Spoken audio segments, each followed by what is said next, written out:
Welcome back to the Shipyard and some more beginner advice. It's been a while since we've had a beginner advice, but hey, we're back. So today I wanted to talk about some ships that are worth buying multiple copies. This is a game where a lot of times you just buy a pack and you're good to go. But there are a few ships where you want some of the generic cards, the non-unique cards, and you want multiples of them.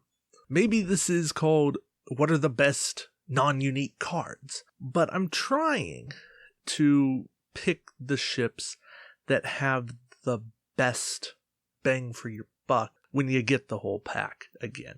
So to start off, the Hakona.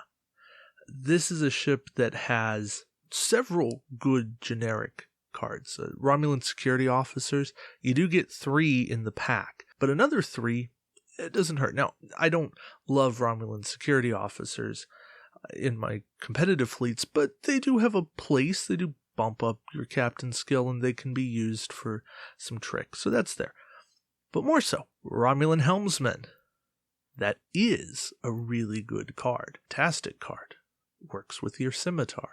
Works with any ship you want to be able to do a red maneuver and still get an action. And then, of course, the Disruptor beams, and a little less so the Disruptor pulse.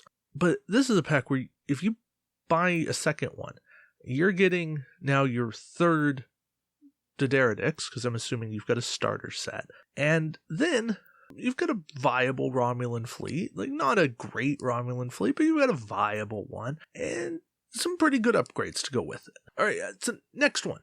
Delta Flyer. Now, beyond being able to then run the Delta Flyer 2 in the same fleet as your Delta Flyer, which in and of itself is pretty good, you also get Unimatrix shielding and Immersion shielding. 2 pretty good upgrades. The Parametallic hull plating isn't bad either. It's essentially 2 points for an extra durability. It is basically Fed locked, but that's okay. Are there better cards out there? Yes. But as a nice throw-in for a pack you're already wanting to get, sure, why not? So yeah, Delta Flyer, a good option to explore for a second one. Now, there are a few ships that you're going to want to get just for one card, which is kind of outlandish, but trust me on it. The Praetus, solely for Romulan cloaked mines. However, I would hold off on that, solely because the Romulan faction pack is coming out this fall, and I have high suspicions that they will do something with mines in that. I don't know, I just have suspicions. So, you might want to get one Praetus, and then call it there. While we're on the Romulan channel, pick up another scimitar. I think you will be happy to do that. Then, you can fly the scimitar and the generic at the same time, or 2 generics if you want. And you can wreck house with those. I mean, Todd just won the Southwest Regionals unofficial by running double scimitars, and he did a fantastic job with it. Other great cards, Hathaway, get it for multiple warp jumps. How many? Well, that's up to you, but warp jump, it's a thing. Bioship Beta for biological technology, certainly not a bad way to go. And you're getting another bioship out of the deal, so I don't think you're crying over that. Another bioship's a fantastic option to have. The Apnex for another interface generator, help you out while cloaked. That'll help your Romulan fleet, that'll help your Klingon fleet. Nothing wrong there. For something a little more obscure, the 4th Division Battleship, reprint's coming out in July, so look for that. That has Shroud. That gives you one more use of your Dominion crew. It's 1 point. It's 1 point tech fodder. Like, that's a great option to have. Go ahead, pick yourself up 2 of those in total. That's all I have. You can get more.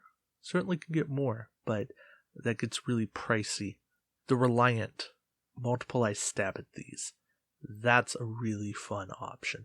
And multiple followers of Khan. Not good for their own effect, but it's a 1 point crew that can have uses with Duras, or Lore, or Mirror Ben Cisco.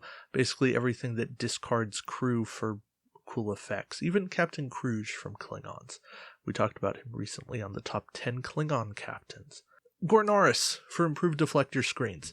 I like having a couple of those around. I don't know about you, but a couple of those are fun.